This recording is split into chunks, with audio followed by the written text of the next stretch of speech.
Nakushukuru kwa ajili ya neno lako. Asante kwa wakati wa sahihi. Wewe Bwana umeifanya kwa ajili yetu. Nasi tukajifunze neno hili kwa ajili ya utukufu wa jina lako.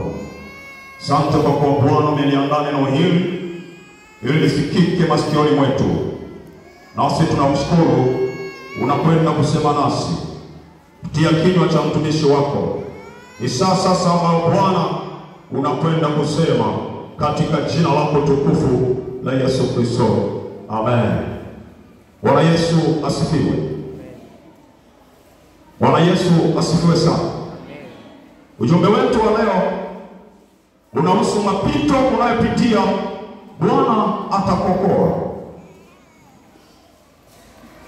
Ni habari za mtumishi wa Mungu Paulo, wakati ambapo alikuwa anaitwa Sauli. Alitesa kanisa sana, alitesa watakatifu wa Mungu, alitesa watoto wa Mungu. Lakini wakati Mungu amekutana naye, ndipo ambapo aliamua kuamini Yesu, ambaye alionekana yeye ni Mungu mwenye uwezo na mamlaka kuliko vitu vyote.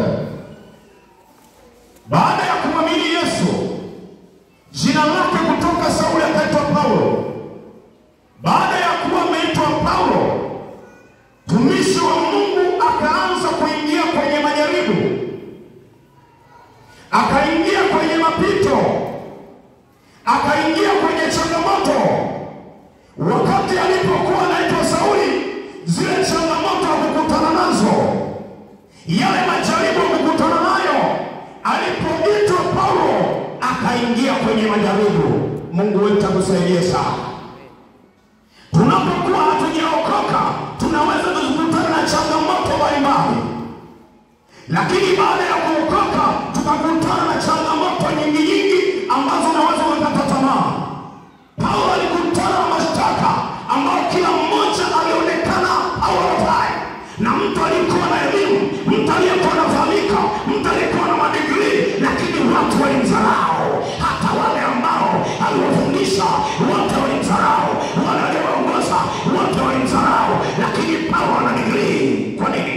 Wokovu aliokuwa nao, wokovu aliokuwa nao. Baada ya wokovu ikaingia vita, baada ya wokovu ikaingia mateso. Paulo ulifika wakati watu wakamtemea mate, watu wakamkamata, wakamtenga pamoja na wengine kwenye mji wote. Biblia inasema katikati ya mji watu walipotazama wakasema, yupo jamaa amekuja kuchafua mji wa Yerusalemu, amekuja kuharibu mji wa Yerusalemu. Mji watu kataruki, watu wakamkamata, wakampiga, wengine wakamvuta shati, wengine suruali, wengine mkono, wakati anakamatwa. Ndipo mkuu wa jemadari wa jeshi akasikia habari kwamba mji wa Yerusalemu umechafuka. Sasa ni wakati ambapo jamaa mmoja ambaye kwa Efeso amekuja kuharibu Yerusalemu, amekuja kuharibu Yerusalemu, akasema hakika nitakwenda. Alipokwenda ndipo Paulo akapata neema ya kupata nafasi. Watu walitaka kumuua, yuko hekaluni anataka kuuawa, watu wanamtenga, hajalishi yuko hekaluni, watu wakamtoa hekaluni, wakafunga hekalu.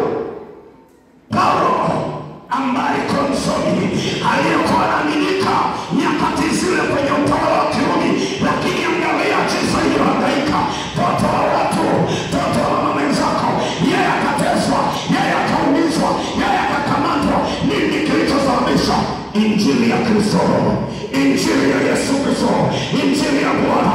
Tunapopokea Yesu tunatangaza vita, tunapopokea Yesu tunatangaza vita. Ipo vita itakuja mbele yako ambayo utazamii, lakini Bwana yuko upande wako. Nasema Bwana yuko upande wako, wala hatakuacha. Hajalishi utapitia magumu kama Paulo aliyoyapitia, lakini Bwana anasema atakuwa na wewe. Mungu wetu asifiwe. Mungu hatakuacha. Mapito unayopitia, Bwana atakuinua, Bwana atakusaidia, Bwana atakutetea, Bwana hatakuacha. Yeye ni Mungu aliye mwaminifu. Angalia Paulo, njia zote alizopitia, mashitaka yote yapitia, lakini Bwana hakumwacha. Siku moja Paulo amekamatwa, anapelekwa Rumi. Wakati anapelekwa Rumi, akazungushwa, wakapita baharini. Wakati wanapita baharini, bahari ikachafuka. Wakati bahari imechafuka, angalia, Mungu akamsemesha, akasema, Paulo, kwenye safari hii kuna adha nyingi, mambo yataharibika, vitu vitaharibika, lakini waambie watu hawa wasimoe nanga na kuondoka, tukae hapa, maana mbele yetu kuna hatari. Mungu akamsemesha.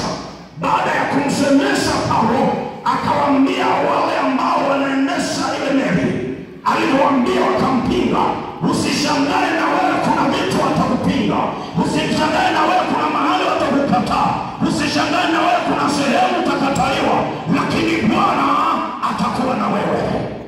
Mungu atakuwa na wewe, wala hatakuacha.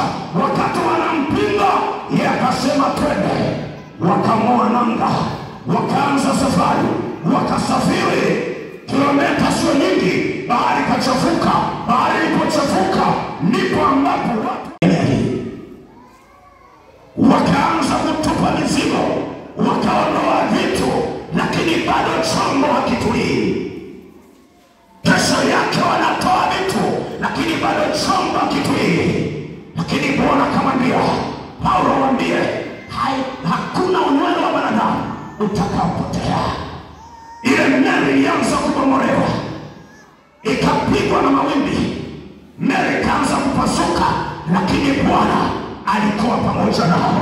Baada ya kuvuka, wakafika sehemu moja, kuna kisiwa kinaitwa Malta. Walipovuka tu, wakapokelewa na wale wenyeji. Walipofika kwenye kisiwa cha Malta, wakapokelewa vizuri. Walipomaliza kupokelewa, wakasema, sasa tumefika Malta. Tumefika Malta. Kwa sababu Malta ilikuwa ni watu wa tarabu, watu ambao wana upendo, watu wenye mstaha, watu wanaopendana. Walipoona watu wanatoka zwani, watu wamechafuliwa sana, waliwakokea moto, wakaanza kuota. Nipo kisa cha Paulo kwenda kukutana na nyoka. Wakati anachukua kuni, anaanza kukoka moto, akakutana na nyoka amejizinga kwenye mkono. Wale watu wa Malta walipoangalia Paulo, wakasema, hakika hii nyoka iliyomuma Paulo hatazalia, bali atakufa. Baada ya kuzalia, maana Bwana alikuwa pamoja naye. Saulo akasimama, wakasema, huyo ni mchawi kuliko wachawi wote. Pigie Bwana Yesu makofi mazuri. Yesu akiwa ndani yako, haijalishi kuna mambo yanakusumbua, haijalishi kuna vitu vinakusibu, haijalishi kuna mambo yanakuzinga sana, lakini Bwana akiwa upande wako, wewe utakuwa salama. Nasema wewe utakuwa salama, maana Bwana yuko upande wako, hata kuacha. Yeye ni Mungu aliye mwema na mwaminifu juu ya maisha yako.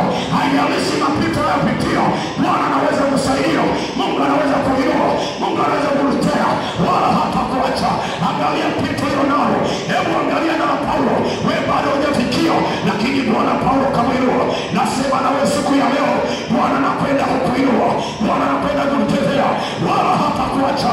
Haijalishi watu wamekucheka sana, lakini leo yupo Mungu anakwenda kukuinua, anakwenda kukuinua, anakwenda kukuinua. Simama tumshukuru Mungu wetu.